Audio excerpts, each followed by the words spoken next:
আমরা দেখলাম যে জাতীয় নাগরিক পার্টি অর্থাৎ ডক্টর মোহাম্মদ ইউনূসের পৃষ্ঠপোষকতায় যেই দলটি গঠন করা হলো, সেই দলটি 2024-25 পর্যন্ত মোটামুটি একটা পর্যায় পর্যন্ত তারা ভিন্ন ভিন্ন নামে প্রথমে বৈষম্য বিরোধী আন্দোলন 24-এ ছিল, পরে সেটি ক্ষমতা দখল করার পরে তারা এনসিপিতে রূপ নিল এবং 25 পর্যন্ত মোটামুটি তারা ডাকলে বা তারা মিছিল টিছিল করলে টরলে বা লোকজন কিছু ভিড় হতো এবং প্রথম দিকে বেশ ভালোই লোক হতো। আস্তে আস্তে সেই লোকগুলো সটকে পড়লো, পালিয়ে গেল। কেন? এই যে এবার তারা 2 বছর পূর্তি করছে জুলাই পদযাত্রার, সেই সময় দেখা যাচ্ছে যে লোকজন তাদের ডেকেও পাওয়া যাচ্ছে না। সাংবাদিকরা, ফটো সাংবাদিকরা তাদের পছন্দ অনুযায়ী ছবি পর্যন্ত তুলতে পারছেন না। লং শটে কোনো ছবি পাওয়া যাচ্ছে না, কারণ লোক নাই। পটকা ফাটলো সাভারে, তারপরও তাদের প্রতি প্রতি সহমর্মিতা দেখিয়ে, সহানুভূতি দেখিয়ে কেউ আসছে না। সামনের সারিতে যারা থাকেন কিংবা মঞ্চে যারা থাকেন তারাই বাকি হচ্ছে, অল্প কিছু মাথা এবং ক্যামেরাম্যান, সাংবাদিকরা। কেন এই পরিস্থিতি হলো, কেন পালালো, জানার চেষ্টা করব। কোথায় গেল এনসিপির এত শত শত মানুষ যারা ঝাঁপিয়ে পড়লো একটি সরকারকে উৎখাত করার জন্য? আপনি হয়তো, আপনাকে অসংখ্য ধন্যবাদ, আপনার দর্শক শ্রোতাদের অসংখ্য ধন্যবাদ। আসলে আমি জিনিসটা এভাবে শুরু করতে চাই। আমি এই মেজর আখতারুজ্জামানের একটা কথা দিয়ে, বাইডেনের টাকায় বিকল্পটা হয়েছে। বাইডেন এখানে আমাদেরকে হায়ার করেছে, বিভিন্ন লোককে হায়ার করেছে, এনজিও হায়ার করেছে, বিভিন্ন রাজনৈতিক দলকে হায়ার করেছে, বিভিন্ন দলের লোকদের হায়ার করেছে, যাকে যেখানে পেয়েছে হায়ার করেছে। আমলাদের হায়ার করেছে, সেনাবাহিনীকে হায়ার করেছে, অবসরপ্রাপ্তদের হায়ার করেছে, ছাত্রদের হায়ার করেছে, সবকিছু হায়ার করেছে। এটা উনি বলেছেন আনকোট। এবং এটা হচ্ছে ব্যাপার। এখন যখন এই আন্দোলন সংগ্রাম হচ্ছিল, বঙ্গবন্ধু বারবার একই কথা বলতেন এবং বঙ্গবন্ধুর নামে এই আন্দোলন থেকে শুরু করে যে বঙ্গবন্ধুর বাংলায় বৈষম্যের ঠাঁই নাই, মুক্তিযুদ্ধের বাংলায় বৈষম্যের ঠাঁই নাই, তোমাদের দাবি যদি ন্যায্য হয় এক সংখ্যায় একজন হলে আমরা মেনে নিব। এই যে বঙ্গবন্ধুর কথা বলে, মুক্তিযুদ্ধের কথা বলে যখন আন্দোলন সংগ্রাম হলো, কারণ যারা বাংলাদেশের বাসিন্দা, যারা বাস করে বাংলাদেশে, তারা সবাই চায় একটা বৈষম্যহীন সমাজ ব্যবস্থা। যে কারণে বঙ্গবন্ধু, আমরা পাকিস্তান থেকে আলাদা হয়েছিলাম, পাকিস্তানের মূল কারণ ছিল যে আমরা বৈষম্যহীন একটা সমাজ চাই। আমরা যারা 90-এর আন্দোলন দেখেছি, 90-এর আন্দোলনে যুক্ত ছিলাম, তারা কিভাবে দেখেছি দেখেন। 90-এর আন্দোলন হয়েছে, আমরা ক্লাসরুমে ফেরত গেছি, তাই তো? কিন্তু এখন কি দেখলাম যে এইটাকে একটা, আবার এই আন্দোলনের পরবর্তীতে তাদের ভিন্ন চেহারা দেখতে পেলাম। কি দেখতে পেলাম? যে যেখান থেকে আমাদের মুক্তিযুদ্ধের সূতিকা ঘর, যেখান থেকে আমাদের ভাষা আন্দোলনের সূতিকা ঘর, যারা আমাদের একটা দেশ উপহার দিল, তাদের মুরাল ভাঙা, বঙ্গবন্ধুর বাসভবন ভাঙা, ওসমান আলীর বাসভবন ভাঙা, বিভিন্ন লোকের, মুক্তিযোদ্ধাদেরকে অপদস্থ করা। সুতরাং এইগুলি যখন মানুষ দেখতে পেল যে না, এইরা আসলে স্বাধীনতার পক্ষের নয়, এরা স্বাধীনতার বিপক্ষে, এবং তারপরে তারা কি করলো, একটা জোট বাঁধলো কাদের সঙ্গে? স্বাধীনতা বিরোধীদের সঙ্গে, যারা 71-এ 30 লক্ষ শহীদকে মানুষকে হত্যা করলো, 2 লক্ষ মা বোনের ইজ্জত লুটলো, তাদের সঙ্গে যে আতাত করলো। সুতরাং তারা আসলে জামাতের একটা C team, AB party B team, এরা একটা সি টিম। সুতরাং মানুষ যখন বুঝতে পারছে, তখন মানুষ এইটা থেকে পিছিয়ে যাচ্ছে। এটার কারণ মানুষ দেখছে যে দেশটা বিক্রি হয়ে যাচ্ছে, দেশটা আমাদের দেশ আর আমাদের দেশ থাকতে পারতেছে না। আমার এখন মনে হয় যে মাঝে মাঝে বাংলাদেশে যারা থাকে তাদেরকে একটু কংগ্রাচুলেট করি, পিপলস অফ ইস্ট পাকিস্তান। সুতরাং তাদের আপনি এর ভিতরে হয়তো দেখেছেন, এটা অপ্রাসঙ্গিক হয়ে যায়, কিন্তু দেখেছেন যে বাংলাদেশের শিলং মন্ত্রী যাকে বলা হয় মন্ত্রী, উনি পাকিস্তানের স্বরাষ্ট্রমন্ত্রীর সঙ্গে বৈঠক করেছেন নিউ ইয়র্কে। সেখানে বলেছেন যে পাকিস্তান যেভাবে তার নিরাপত্তা নিশ্চিত করে, সেইভাবে একইভাবে করবেন। এখন একটা তলাবিহীন রাষ্ট্রকে যদি আর একটা, যে রাষ্ট্রটা এগিয়ে যাচ্ছিল নিম্ন আয়ের দেশ থেকে মধ্যম আয়ের দেশে, গিয়েছিল, সেই দেশটাকে যদি এই অবস্থায় নিতে চান তাহলে তো অবশ্যই পাকিস্তানের সঙ্গে হতে হবে, যে তার নিজের মানুষের নিরাপত্তা দিতে পারে না, সে আবার আমাদের দেশের বাংলাদেশের নিরাপত্তা দেবে, এই হচ্ছে অবস্থা। সুতরাং এই অবস্থা যখন দেখতে পাচ্ছে মানুষ, বুঝতে পারছে, যার জন্য মানুষ বারবার বলছে আমরা আগে ভালো ছিলাম, আগেই ভালো ছিলাম। দেখেন এই সরকারের সময় যেটা হয়েছে যে আপনার এই সুইস ব্যাংকে টাকার জমার পরিমাণ বাঙালিদের বেড়েছে 40-45% বেড়েছে, তাই না? তাহলে চুরি কখন হলো? এই 2 বছরে তার মানে বেশি চুরি হয়েছে। আপনি দেখেছেন বোধহয় মেট্রো রেলের নতুন যে লাইন 2টায় সংযোজন করা হবে, সেখানে ব্যয় দ্বিগুণ পরিমাণ বৃদ্ধি পেয়েছে। সুতরাং এই যে আগে যে কথাগুলি বলা হতো সেইগুলি মানুষ দেখছে যে সেইগুলি আসলে সত্যি না। দেখেন শেখ হাসিনা যখন ক্ষমতা নিলেন তখন উনি, বাংলাদেশের জিডিপি ছিল $72 বিলিয়ন, সেইটা এসে দাঁড়ালো $460 বিলিয়ন। সুতরাং এই $460 বিলিয়ন যখন আমাদের যদি বাজেট দেখেন, বাজেটের একটা অংশ যায় হচ্ছে সরকারি এমপ্লয়ীদের বেতন, তাদের কৃষি খাতে ভর্তুকি, জ্বালানি খাতে ভর্তুকি, আমাদের যে বয়স্ক ভাতা, বৃদ্ধ ভাতা, মাতৃকালীন ভাতা, এইগুলিতে যায়। সুতরাং এখন সেইটা, তারপরে বাকি যে টাকা থাকে সেইটা দিয়ে উন্নয়ন হয়। এখন মানুষ যখন দেখছে যে আমাদের দেশে শেখ হাসিনা মেট্রো রেল করেছে, পদ্মা সেতু করেছে, ফ্লাইওভার করেছে, 3rd টার্মিনাল করেছে, মাতারবাড়িতে পাওয়ার প্ল্যান্ট করেছে, পায়রাতে করেছে, আপনার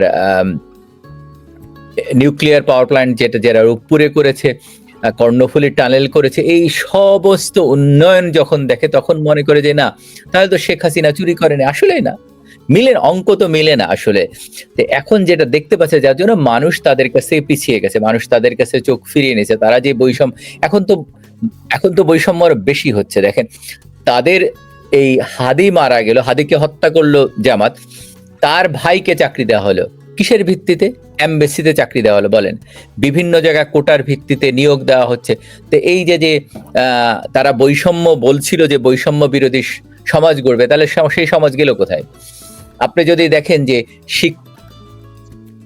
বিভিন্ন জায়গায় শিক্ষা প্রতিষ্ঠান থেকে শুরু করে সব জায়গা তাদের দৌরত্ব, রাহাজানি, বাংলাদেশে খুন খারাপি চলছে, পুকুরে লাশ, খলে লাশ, বিলে লাশ, নদীতে লাশ, কয়েকদিন তুরাগে লাশ পাওয়া গেল 7 জন। এইগুলি মানুষ যখন দেখছে তখন মানুষ অতিষ্ঠ হয়ে যাচ্ছে। মানুষ বলছে না, শেখ হাসিনা ওয়াজ রাইট। এবং যেটা এখন তাদের মুখ থেকে বেরিয়ে আসছে, আপনি জোনায়েদ সাকি বলতো যে সাম্রাজ্যবাদ কথা বলতো, তার ছবি দেখেছেন? সুতরাং এইগুলি মানুষ যখন দেখছে যে এই তাদের থেকে মুখ ফিরিয়ে নিচ্ছে এবং তারা যে জামাতের একটা সিটিম, এটা মানুষ বুঝে গেছে, যার জন্য মানুষ তাদের ডাকে সাড়া দিচ্ছে না। একটা দেশের আইন শৃঙ্খলা পরিস্থিতি কতটা অবনতি হলে 3 থেকে 4 মাসের ভিতরে সেনাবাহিনী নামাতে হতে পারে, সেটাকে চিন্তা করেন। আর পাকিস্তান, যারা এত মুসলমান হত্যা করেছে, পৃথিবীর অন্য কোনো সেনাবাহিনী এত মুসলমান হত্যা করেনি। তারা বাংলাদেশে 30 লক্ষ মানুষকে হত্যা করেছে, ফিলিস্তিনিতে 10,000 মানুষকে হত্যা করেছে, বেলুচিস্তানে 5 লক্ষ, ফ্রন্টিয়ারে 5 লক্ষ, আফগানিস্তানে 5 লক্ষ। কয়েকদিন আগে আফগানিস্তানে, পৃথিবীর ইতিহাসে এত লোককেও মারে নাই যেটা পাকিস্তানি সেনাবাহিনী। তারা, এবং শুধুমাত্র সেইটা না, তারা এই ওসামা বিন লাদেনের মতো একজন সন্ত্রাসীকে আশ্রয় দিয়েছিল। এই সন্ত্রাসী ছিল সেনাবাহিনীর তত্ত্বাবধানে এবং পুলিশের তত্ত্বাবধানে, যিনি জঘন্যতম একটা কাজ করেছেন, মুসলমান নাম দিয়ে আমেরিকার টুইন টাওয়ারে আঘাত এনেছিল। সেই সন্ত্রাসীকেও এই পাকিস্তান আশ্রয় দিয়েছিল, এবং সেই সন্ত্রাসীদের কাছে আমরা যাচ্ছি বাংলাদেশের নিরাপত্তার জন্য। সুতরাং বাংলাদেশ কি আসলে নিরাপদ থাকবে, না একটা অনিরাপদ সড়কে পরিণত হবে? সেইটা দেখেন। আবার যদি দেখেন যে রক্তক্ষয়ী যে কু হয়, এটা আর্মি কেন যুক্ত ছিল সেটাও আমি বলি, যেটা মেজর আখতারুজ্জামান বলছেন। কারণ আপনার মনে থাকার কথা, যখন জিয়াউর রহমান সাহেব মারা যায় তখন সাত্তার ওনার ভাইস প্রেসিডেন্ট ছিল, উনি প্রেসিডেন্ট হন, তাই তো? এবং এএনএম হুদা ওনার ভাইস প্রেসিডেন্ট হন। তারপরে দেখেন এরশাদ ওই অপরাধ দিয়ে তাকে সরাই দিয়ে এরশাদ ক্ষমতায় বসে গেলেন। তারপরে আন্দোলন শুরু হলো যে সামরিক জান্তার বিরুদ্ধে। এখন পাকিস্তানি জার্নালিস্ট বা বুদ্ধিজীবী মহল একটা কথা সবসময় বলে যে আমরা যেটা বাংলাদেশ, তাদের কাছে প্রশ্ন করা ছিল বাংলাদেশ কেন এগিয়ে গেল, তার অনেকগুলি মূল কারণ ছিল। তার একটা কারণ হচ্ছে, নাম্বার ওয়ান হচ্ছে যে তারা বাংলাদেশ উইমেন এম্পাওয়ারমেন্ট করতে পেরেছে। 2 নাম্বার ছিল বাংলাদেশ তার যে ধর্ম নিরপেক্ষতা সেটা করতে পেরেছে। 3 নাম্বার হচ্ছে যে তারা সেনাবাহিনীকে রাজনীতির বাইরে রাখতে পেরেছিল 90-এর পরে। 4 নাম্বার যেটা বলেছে যে তাদের নেতাদের কমিটমেন্ট, বিশেষ করে শেখ হাসিনার কমিটমেন্ট ছিল যে উনি একজন পাকিস্তানের একজন সিএসপি অফিসার, ওনার ব্যাচমেট বাংলাদেশে ছিল তখন উনি বাংলাদেশে 98-এ আসছিলেন। তখন এসে উনি কল করছেন ওনার ব্যাচমেটকে যে এরকম আমি তোমার সঙ্গে দেখা করতে চাই, তুমি আমাকে সময় দিবা কিনা। তো এটা ছিল রবিবার অথবা সোমবার। তা বলছে দেখো আমি বৃহস্পতিবারের পর ছাড়া তোমাকে সময় দিতে পারবো না। বলছে কেন? বলছে আমাদের প্ল্যানিং কমিশনের মিটিং হবে এবং স্বয়ং প্রধানমন্ত্রী বঙ্গবন্ধু কন্যা উনি মিটিং নিজেই শুরু করেন, নিজে ওইটা প্রিজাইড করেন এবং সভাপতিত্ব করেন, এবং ওইটা কবে নাগাদ শেষ হবে আমরা জানি না, ডেইলি কত ঘন্টা হবে আমরা জানি না। তো উনি দুঃখ করে বলতেছেন পাকিস্তানের ইতিহাসে ইনক্লুডিং ইমরান খান, বলছে এটা এই ঘটনাটা উনি যখন ভিজিট করছে 98, কিন্তু যখন বলতেছে সেটা ইমরান খান যখন ক্ষমতা আসছে তখনকার ঘটনা। বলছে ইনক্লুডিং ইমরান খান বলছে এইরকম কমিটমেন্ট আমরা কারোর কাছ থেকে পাইনি, যে একটা মিটিং এ প্রিজাইড করা তো দূরের কথা, অ্যাটেন্ডই করতো না প্ল্যানিং। সুতরাং সেই দেশ কিভাবে এগিয়ে যাবে? সুতরাং বাংলাদেশ এই কারণে আবার এই কষা জাহিদ বলছে যে বেশি দামে গম আমদানি করছে, এটা তো জনগণের সাথে। বেশি দামে কম আমদানি করবেন না কেন? আপনার যদি দেশের কথা চিন্তা করেন, যুক্তরাষ্ট্র কি করে, যেখানে কম পাওয়া যায় সেখান থেকে জিনিস আনে, সেখান থেকে কম ট্যারিফ দেয় যাতে জনগণের কাছে কম মূল্যে পৌঁছানো যায়, এবং এইখানে আপনার কৃষিক্ষেত্রে ভর্তুকি দেয় যার জন্য আপনার রুটির দাম কম। আপনি ইউরোপের কথা চিন্তা করেন, রুটি, ডিম, চিকেন এই ধরনের জিনিসের দাম কিন্তু খুবই কম, দুধ। কারণ হচ্ছে এই ক্ষেত্রে সব সরকারি ভর্তুকি দেয় যাতে সাধারণ মানুষ, খেটে খাওয়া মানুষ তাদের 3 বেলা খেতে পারে, সেইটা দিক মাথায় রেখে। এখন আপনি যদি একটা জিনিস যেটার দাম বাইরে 5 টাকা আছে মার্কেটে, ইন্টারন্যাশনাল মার্কেটে 5 টাকা, সেটা যদি 10 টাকা দিয়ে কেনেন এবং সেটা ক্যারিং কস্ট যদি আরো 5 টাকা বাড়ে 15 টাকা, তাই মানুষের কাছে কয় টাকা আপনি পৌঁছাবেন সেটা বলেন তো। সুতরাং এই অবস্থা যদি চলতে থাকে, যার জন্য দেখেন এর আগেও আমাদের ক্রাইসিস গেছে, প্যান্ডেমিকের মতো একটা বড় ক্রাইসিস গেছে, সেখানে আমাদের কোনো সমস্যা হয়নি। এখন এই যে মানুষ হামে প্রায় 700 সরকারি অনুযায়ী 700 শিশু মারা গেছে, 700-র বেশি, এবং বেসরকারি হিসাব অনুযায়ী 1000-এর উপরে। তাহলে এইটা গণহত্যা না? তা এইটার বিচার হবে না কেন? তারা যেটা বলছে, মানুষ এইগুলো যখন দেখছে তখন মানুষ এদের কাছে, সরকারের কাছ থেকে এবং এই তথাকথিত বিরোধী দল থেকে মুখ ফিরিয়ে নিচ্ছে। সুতরাং মানুষ আর তাদের তাদেরকে আর ভালো বলছে না। কিন্তু এই জিনিসটা আমি আপনাকে একটুখানি থামাতে চাই, সেটা হচ্ছে যে এইটা কি এনসিপির এই নেতারা যারা কয়েকজন এমপি টেমপি হয়েছে আর কি, এরা কি এই জিনিসটা বুঝতে পারছে কিনা? তারা তো সংসদে এখনো সেই আগের মতোই কথা বলে, বিভিন্ন ভাবে তারা কথা বলে, বিভিন্ন কিছু, লন্ডনে গিয়ে এই যে কি নাম এমপি হয়েছে এখন, হাসনাত আব্দুল্লাহ, তার সে আবার একটু না কত কিছু ঘটনা ঘটিয়ে টরে দেশে ফিরলো। তারা এখনো তো হুঙ্কার দিচ্ছে যে তারা আওয়ামী লীগকে জীবনে আর দেশে আসতে দিবে না। বিএনপিও তাদের সুরে, সালাউদ্দিন সাহেবই বললো আওয়ামী লীগ আর বাংলাদেশের রাজনীতি করতে পারবে না। তো সেই এনসিপি একদম এইভাবে জনবিচ্ছিন্ন হয়ে যাবে বা গেল এত তাড়াতাড়ি, সেইটাও বা তাইলে যে যারা এনসিপি ছেড়ে চলে গেল তারা কোথায় গেল, এইটার আপনার কোনো বিশ্লেষণ আছে কিনা? তারা কি অন্য কোনো রাজনৈতিক দলে গেল নাকি তারা নির্লিপ্ত হয়ে গেলেন? আপনার এনসিপির ভেতরে তো প্রথমে বৈষম্য বিরোধী আন্দোলনে যারা যুক্ত ছিল, যেসব মেয়েরা যুক্ত ছিল এবং অনেক মেধাবী ছাত্ররাও ছিল, তারা কেন হারিয়ে গেল? এই কারণ এরা দেখলো যে, একটা গ্রুপ দেখলো যে তারা মুক্তিযুদ্ধের পক্ষের শক্তি ছিল। আপনার একটা মেয়ের কথা মাঝখানে ওকে জেলে নিয়ে গেছে, ও বঙ্গবন্ধু 7ই মার্চের ভাষণ বাজিয়েছিল, ওরাও যুক্ত ছিল। তাই না?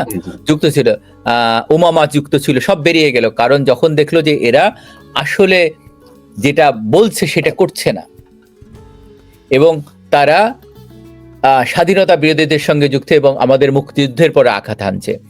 আসলে দল একটা, এই বাজাদ বলেন, বাজাই বলেন, আর বানপা বলেন, যেটা বাংলায় বললে বাজাদ কেন, বাংলাদেশ জাতীয়তাবাদী দল, তাই তো, বাজাদ। তারা কেন বিএনপি বলে আমি জানি না, বাজাদ সোজা হিসাব বাজাদ, এটা বাজাদ, বাজাই হচ্ছে বাংলাদেশ জামাত ইসলামী বাজাই, আর বানপা হচ্ছে বাংলাদেশ নাগরিক পার্টি, তাই তো। এরা সব এক, এটা এটা এখানে দুই দল নেই। আপনার মনে থাকার কথা 90-এর আন্দোলন, 90-এর 3 দলের একটা রূপরেখা ছিল, সেখানে বলা হয়েছিল যে যারা এরশাদের চামচামিগিরি করছে, বিশেষ করে সিএসপি থেকে শুরু করে অন্যান্য, তাদেরকে দলে নেওয়া যাবে না, তাই তো। এবং সেই হিসাবে কেরামত আলী, এম কে আনোয়ার সহ অনেকেই যুক্ত ছিল, এবং তাদেরকে আওয়ামী লীগের কাছে তারা আওয়ামী লীগের নমিনেশন, আওয়ামী লীগ বললো না তোমাদেরকে আনিব না, কারণ তোমরা স্বৈরাচারে দোষর ছিল। কিন্তু আমরা অন্যদিকে দেখলাম কি ফ্লিপ সাইডে, যে তারা যখন বিএনপির নমিনেশন, বিএনপি সঙ্গে সঙ্গে লুফে নিল, এবং তার দিকে সমস্ত জামাতের এই জাতীয় পার্টির অনেকেই যোগ দিল। সুতরাং এইটা 1 নাম্বার, এবং জামাতের সহায়তায় তারা ক্ষমতা গঠন করলো। পরবর্তীতে 90 এসে এক ধাপ এগিয়ে গেল, 2001 সালে এক ধাপ এগিয়ে গেল, তখন তারা একসঙ্গে সরকার গঠন করলো। আপনার মনে আছে যে এই 96 থেকে 2000 পর্যন্ত আওয়ামী লীগ প্রথম ক্ষমতায় আসলো, ক্ষমতায় আসার পরে তখন ক্লিন্টন বাংলাদেশ সফর করছিল, তাই না? তখন কিন্তু বলছিল যে বাংলাদেশটা গ্যাসের উপরে ভাসছে, গ্যাস রপ্তানি করতে হবে এবং ইন্ডিয়াকে দিতে হবে এবং পৃথিবীর অন্য দেশকে দিতে হবে। তখন শেখ হাসিনা কিন্তু এটা বিরোধিতা করেছে, বারবার এটাই বিরোধিতা করেছে, বলছেন না এটা জনগণের সম্পদ, এটা জনগণের অধিকার ফার্স্টে নিশ্চিত করতে হবে, এবং তারপরে যদি থাকে তাহলে দেওয়া হবে। যার জন্য আওয়ামী লীগের খেসারত দিতে হলো, বেশি ভোট পেয়েও আওয়ামী লীগ পরাজিত হলো, ইলেকশন ইঞ্জিনিয়ারিং করা হলো এবং আওয়ামী লীগ হেরে গেল। বিএনপি ক্ষমতায় আসলো, বিএনপি ক্ষমতায় আসার পরপরই তারা একটা চুক্তি করলো টাটার সঙ্গে। এই যে মাহমুদুর রহমান, যিনি আমার দেশের সম্পাদক, উনি যখন জ্বালানি উপদেষ্টা ছিলেন, উনি একটা চুক্তি করলেন 20 বছরে, যেখানে ইন্ডিয়াকে নিরবচ্ছিন্ন গ্যাস দেওয়া হবে এবং টাটাকে দেওয়া হবে, টাটা বিনিময়ে কিছু ইনভেস্ট করবে। তখন শেখ হাসিনা আন্দোলনে নামলেন যে না, আগে বাংলাদেশের মানুষের অধিকার নিশ্চিত করতে হবে, তারপরে এসে আপনি দিবেন। তখন এইটা হেড থেকে হটতে বাধ্য হয়, যে কারণে আওয়ামী লীগকে বাইরে রাখা হচ্ছে, কারণ এই যে জিনিসগুলি এখন চলছে, এই জিনিসগুলো চলতো না। আর তারপরে দেখেন তারা বারবার একই জিনিস করে, যে আওয়ামী লীগ ভারতের দালাল, আওয়ামী লীগ, কিন্তু আওয়ামী লীগই বাংলাদেশের যে স্বাধীনতা এবং সার্বভৌমত্ব রক্ষার জন্য একমাত্র দল। আপনি দেখেন, আপনার শেখ হাসিনা বলতেন যে এটা বাবার সম্পত্তি, মায়ের সম্পত্তি। কেন বলতেন? কারণ সেইটাকে আপনি একটা আবেগ কাজ করে, মায়া কাজ করে, একটা ভালোবাসা কাজ করে, সেটাকে আপনি আগলে ধরতে চান, সেটা প্রসার ঘটাতে চান, তাই তো। সেই ক্ষেত্রে বাংলাদেশ দেখেন, ইন্ডিয়ার সঙ্গে ছিটমহল নিয়ে অনেক সমস্যা ছিল, সেইখান থেকে বাংলাদেশ অনেক বেশি পেয়েছে, যেটা পাওয়ার কথা চাচ্ছে অনেক বেশি। তার মানে বাংলাদেশের আয়তন বেড়েছে, ইন্ডিয়ার আয়তন কমে গেছে, যার জন্য ইন্ডিয়ান কনস্টিটিউশন চেঞ্জ করতে হয়েছে। 1 নাম্বার। 2 নাম্বার, সমুদ্রের সীমা বিজয়ের জন্য আরো আয়তন বেড়েছে এবং ইন্ডিয়াকে কোর্টে নিছে, মায়ানমারকে কোর্টে নিছে। তাহলে একটা দেশ, একজন মানুষ যিনি দেশের কথা চিন্তা করে বাংলাদেশের ল্যান্ড বাড়াচ্ছে, সমুদ্রের দিকে বাড়াচ্ছে, তাকে আপনি বলবেন দালাল, তাকে বলবেন ভারত, এটা কিভাবে সম্ভব? এটা কোনোদিন সম্ভব না। সুতরাং এই যে একটা প্রোপাগান্ডা, এইটি প্রোপাগান্ডা চলছে 54 থেকে, ভাই যদি দেখেন, বেসিক্যালি 54 থেকে শুরু হয়েছে। 54-তে যখন যুক্ত ফ্রন্ট জিতে মুসলিম লীগ হেরে যায়, তাই তো, তখন কিন্তু আপনার শেরে বাংলাকে ভারতের দালাল বলছে। 57 সালে যখন কাকমারি সম্মেলন হয়, বঙ্গবন্ধু আওয়ামী লীগের সেক্রেটারি হয়, তখন ভাসানী ওই পাকিস্তানের উদ্দেশ্য করে সালাম দিয়ে বলছিল যে তাদের সঙ্গে আর থাকা যাবে না, তারা যেটা করতেছে। তখন ভাসানীকে ভারতের দালাল বলে। 59 সালে সরওয়ার্দী সাহেবকে একই অপরাধে ভারতের দালাল বলছে। 66 সালে এক ধাপ আগায় গেছে। বঙ্গবন্ধু যখন 6 দফা দেয়, 6 দফা দেওয়ার পরে তখন বঙ্গবন্ধুকে ভারতের দালাল এবং বিচ্ছিন্নতাবাদী নেতা বলা হয়। এই হচ্ছে ব্যাপারগুলি। এখন আপনি দেশকে, এই যে যে দেশপ্রেমিক যারা ছিল, ভাসানী থেকে শুরু করে বঙ্গবন্ধু পর্যন্ত সবাইকে ভারতের দালাল বলছে, কারণ হচ্ছে যে এরা আসলে দেশপ্রেমিক। বঙ্গবন্ধু কন্যাকে এই অপরাধে আপনি বলছেন ভারতের দালাল। আপনি কি জানেন যে বাংলাদেশের এই ট্রেড ডেফিসিট এখন কত ভারতের সঙ্গে? এই গত অর্থ বৎসরে কত ট্রেড ডেফিসিট হয়েছে জানেন কি? আপনি দেখেন গুগল করে যে আপনার ট্রেড ডেফিসিট কত হয়েছে এখনকার সরকারের আমলে। আপনি অবাক হবেন যে এই যে যারা বলে ভারতের দালাল বলে, অথচ তাদের আমলে ট্রেড ডেফিসিট সবচেয়ে বেশি। কারণ ভেতর থেকে যে কাজগুলি হচ্ছে সেটা আপনি আমি দেখতে পাচ্ছি না, সাধারণ জনগণ দেখতে পাচ্ছে না।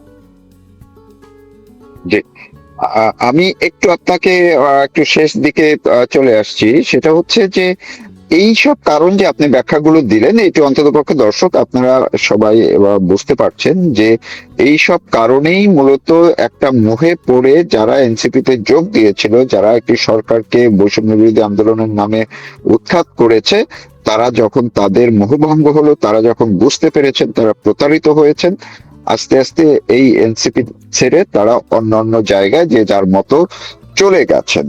কিন্তু এনসিপি সেই হাক ঢাক তাদের হম্বিতম্বিত মোটেই থামছে না। তারা সাভারে যেমন পটকা ফুটালো, কিংবা তারা শেষ পর্যন্ত গোপালগঞ্জে গিয়ে গতবার যে কাণ্ডটি করলো, এবার কেন গোপালগঞ্জেও যেতে পারলো না? আপনি আর এই কথাটুকু শুনেই একটু শেষ করবো যে গোপালগঞ্জে কেন যায়নি আপনার এলাকায়? নাটক সাজালো, নাটক সাজায় তারা যেটা করতে চাইলো যে দেখাতে চাইলো যে তারা আক্রমণের শিকার। একটু ছোট করে বলবেন প্লিজ। হ্যাঁ, এগুলি নাটক। কিন্তু আমি একটু ওই যে ট্রেড ডেফিসিট বলতেছিলাম যে আমি এইটা ডেইলি স্টারের 8ই জুন 2026 এইটা বলছে বাংলাদেশের trade deficit India hit $7.86 billion fiscal year 2025 এ। তার মানে চিন্তা করেন, এত ছিল না কিন্তু ট্রেড ডেফিসিট। তারপরে আপনি ইন্ডিয়ার কাছে বিক্রি, ওই যে যেটা বললাম তেল গ্যাস সবই বিক্রি করছেন ইন্ডিয়ার কাছে, এখনো একই করতেছেন পেছন দিয়ে, কিন্তু বলছেন না। আমি যেটা বললাম এটা দর্শক শ্রোতা আপনারা যারা দেখবেন, এটা হচ্ছে ডেইলি স্টারের 8ই জুন 2026 এটা তারা রিপোর্টটা করেছে যে বাংলাদেশের ট্রেড ডিপোজিট নিয়ে। সুতরাং এখন দেখেন তারা বিভিন্ন জায়গায় পদযাত্রা করছে। এখন আপনার তো দরকার জনসমর্থন, তাই না? জনসমর্থন ছাড়া কি করবেন? এখন যারা ক্ষমতায় আছে তারা কোনো না কোনো ভাবে সরকারি অথবা সামরিক বাহিনীর মদতপুষ্ট হয়ে জন্মগ্রহণ করেছে। বিএনপি কিভাবে হলো? জিয়াউর রহমান সামরিক আইন জারি করলেন, সামরিক শাসক হলেন, জিয়াউর রহমান প্রেসিডেন্ট নির্বাচন হানা ভোট দিয়ে নির্বাচিত হলেন, তারপরে উনি একটা দল গঠন করলেন। তার মানে সামরিক জান্তার পকেট থেকে বের আসলো। জাতীয় পার্টি একইভাবে আসছে। আপনার যদি ইয়ার কথা চিন্তা করেন, এই জামাত ইসলামের কথা, তারা এই পাকিস্তান সামরিক বাহিনীর তাবেদারি করছে, তারাও সামরিক বাহিনীর থেকে বেরিয়ে আসছে। এনসিপি কেও এনসিপি সামরিক বাহিনী এবং ইউনূসের পকেট থেকে বেরিয়ে আসে। সুতরাং এরা এক অভিন্ন। সুতরাং এদের প্রতি মানুষের আস্থা নেই, কারণ মানুষ দেখেছে যে যে দেশে সামরিক শাসন থাকে বা সামরিক বাহিনীর তত্ত্বাবধান, সেই দেশের উন্নয়ন কোনোদিন হয় না। আপনি ভারত ভাগ হলো 47 সালে, তাই না? পাকিস্তান এবং ইন্ডিয়া এই পর্যন্ত কি সামরিক শাসন দেখেছেন? দেখেননি। এবং ইন্ডিয়ার অগ্রগতির কথা চিন্তা করেন, ইন্ডিয়ার হ্যাজ এ ডেমোক্রেসি, এবং তাদের শিক্ষা প্রযুক্তি ক্ষেত্রে তাদের যে অগ্রগতি হয়েছে, এইটা কি পাকিস্তানে হয়েছে? পাকিস্তানে যেখানে তার দেশে ইভেন ফুটবল প্লেয়ার বলেন, ক্রিকেটার যেতে ভয় পায়, যেখানে যেতে চায় না, সেই দেশের কাছে আপনি দ্বারস্থ হচ্ছেন। সেই দেশে আপনার শিক্ষার্থীকে পাঠাতে চাচ্ছেন যে সেখানে যে আপনার শিক্ষা, কেন সেখানে যাবে? পশ্চাত্যের অন্য কোনো দেশ নেই, ইউরোপ নেই, আমেরিকা নেই, কানাডা নেই, অস্ট্রেলিয়া নেই, যেখানে আমাদের সন্তানরা যেতে পারে যে পড়ালেখার জন্য। তাহলে মানুষ যখন দেখছে যে একটা জনগোষ্ঠীকে আপনি বর্বর করে দিলেন, যে তাদের শিক্ষা থেকে সরিয়ে নিলেন। দেখেন জুলাই অগাস্ট হলো, তারপরে কি করলেন? এই বাহিনীকে দেওয়া হলো মব সৃষ্টি করার জন্য, এই বাহিনীকে দেওয়া হলো সন্ত্রাস সৃষ্টি করার জন্য, মুক্তিযুদ্ধের স্থাপনা গুড়িয়ে দেওয়ার জন্য, মুক্তিযুদ্ধের বিপক্ষে দাঁড় করানো হোক। তারা বলল আবার বাংলাদেশ কার থেকে স্বাধীন হলো? একটা সন্তান মায়ের পেট থেকে কয়বার ভূমিষ্ঠ হয়? একবার, তাই না? তাহলে এইটা কার থেকে স্বাধীন হলো? তারা বলছে যেখানে 24-এর পরে 71-এর আর কি প্রয়োজন? তার মানে আপনি যদি সেটাই করবেন তাহলে আগে বলতেন, এই কথাগুলি আগে বলতেন যে না, আপনারা বৈষম্যহীন সমাজ ব্যবস্থা না, আপনারা 71-কে গুড়িয়ে দিতে চান, আপনারা মুক্তিযুদ্ধকে গুড়িয়ে দিতে চান, আপনারা বঙ্গবন্ধুকে গুড়িয়ে, তাহলে দেখতাম যে কয়জন মানুষ আসে, কয়জন মানুষ। বঙ্গবন্ধু কন্যা যখন আবু সাইদ মারা গেল তখন একটা তদন্ত কমিটি করেছিলেন, সেই তখনও তদন্ত হয়েছে। অথচ এই ইনুস সরকারের সময় এবং এখন পর্যন্ত যতগুলি হত্যাকাণ্ড হয়েছে, শিশু হত্যা থেকে শুরু মাইলস্টোন থেকে, কোনো হত্যাকাণ্ডের তদন্ত হয়নি, বিচারও হয়নি, বিচার হবে না। যারা বিচার চাইতে গেছে তারা দেশ থেকে পালাতে হয়েছে। সুতরাং এইগুলি যখন মানুষ দেখছে তখন মানুষ তাদেরকে যে একদিকে যেমন মুখ ফিরিয়ে নিচ্ছে, অন্যদিকে তাদেরকে প্রত্যাখ্যান করছে, এবং যার জন্য তারা কোনো জায়গায় মানুষের সাড়া পাচ্ছে না, যার জন্য তারা চিন্তা করছে যে কোন রকম যদি সেনাবাহিনী দিয়ে তাদের কার্যক্রম সফল করা যায়। কিন্তু সেনাবাহিনী কেন দিবে? বাংলাদেশ সেনাবাহিনী কেন দিবে তাদের প্রতি? কিন্তু আমার দুঃখ লাগে যে এই সেনাবাহিনীর জন্য বঙ্গবন্ধু কন্যা কি করে নাই, যেখানে তাদের তাদের তাদের তাদের এক বেলা আমিষ পেত, সেইকে 2 বেলা আমিষের ব্যবস্থা করেছে। তাদের এই যে সিএমএ সেখানে বোন ম্যারো থেকে শুরু সবই করেছে, এমন কোনো কিছু নেই যেটা করে নাই। সুতরাং আমি অন্যদিন এটার পর প্রোগ্রাম করেন, তা আমার একটা লিস্ট আছে যেটা আমি অবশ্যই। সুতরাং এখন যদি সেনাবাহিনী মনে করে যে না, তারা এই সন্ত্রাসবাদকে সাপোর্ট করবে, ফাইন। কিন্তু এখন সাধারণ মানুষ এটা চাইছে না। সাধারণ মানুষ তাদের প্রত্যাখ্যান করেছে, যার জন্য তারা দেখেন, আপনি এর ভিতরে দেখবেন আপনাদের বিএনপির একজন এমপি আছেন, ওনার নাম হচ্ছে নীলুফার চৌধুরী মনি, উনি বলেছেন না যে স্নাইপার কিভাবে অ্যাটাক হয়েছে, যার জন্য ওনাকেও অ্যাটাক করা হয়েছে। আবার বিএনপির নেতারা বল তারা এই থানা পুড়িয়েছে, থানা লুট করেছে। তাহলে এই যে লুটপাট হলো, এইগুলির বিচার হতে হবে না? পৃথিবীর কোন দেশে আপনি যেখানে থাকেন অথবা অন্য দেশে, আমার কথা হচ্ছে যে সেই দেশের আপনি দেখেন যে সেই দেশের যদি সরকারি স্থাপনে আঘাত করবে, যারা আঘাত করবে তাদের বিচারের আওতায় আনা হবে। আপনি আমাদের দেশে যেতে হবে না, নেপালের কথা, ইউরোপে যেতে হবে না, নেপালের কথা চিন্তা করেন। নেপালেও আন্দোলন হয়েছিল। নেপালে আন্দোলনের পরে যিনি দায়িত্ব নিয়েছিলেন তিনি 6 মাসের ভিতরে ইলেকশন দিয়েছেন, 1 নাম্বার। 2 নাম্বার তিনি করেছেন যারা সরকারি স্থাপনায় আঘাত করেছে অথবা মানুষ হত্যা করেছে তাদের এই বিচারে আওতায় এনেছে। আমাদের সরকার কি সেটা করেনি? উপরন্ত তাদেরকে ইনডেমনিটির মাধ্যমে তাদেরকে রক্ষা করা হয়েছে। আপনি ইনডেমনিটি কখন চাইবেন বলেন আমাকে? ইনডেমনিটি তখনই চাইবেন যে আপনি আপনার অপরাধ স্বীকার করে নিচ্ছেন। আপনার মনে আছে আমরা যখন ইউনিভার্সিটির দোরগোড়ায় তখন ফ্রিডম পার্টি হলো, এই ফ্রিডম পার্টি লাইটের তখন এইরকম কয়েক বছর দেখলাম, তারপরে কি হয়েছে? দাপ করে নিভে গেছে, তাই তো? আলোটা বাতিটা জ্বলে ফুট করে নিভে যায়। এই অবস্থা, ওরা ফ্রিডম পার্টির আর একটা অংশ। সুতরাং এই অবস্থা চলবে না, এই অবস্থা মানুষ তাদেরকে খাবে না। তখন তারাও অস্ত্র দিয়ে চাইছিল যে অস্ত্র দিয়ে হয়তো বাংলাদেশের মানুষের মন জয় করে দেবে। বাংলাদেশের মানুষ প্রত্যাখ্যান করছে, এখনো এদেরকে প্রত্যাখ্যান করছে। এরা দেখবেন কয়েকদিন পরে ওই জামাত শিবিরের সঙ্গে মিশে গেছে, এটার বাইরে আর কিছু না। ওই জোনায়েদ সাকি বলেন, যারাই আছে সবই এরা এই একই দিকে যাবে। সুতরাং এদের কাছ থেকে আমি ভালো কোনো কিছু আশা করি না। অনেক ধন্যবাদ।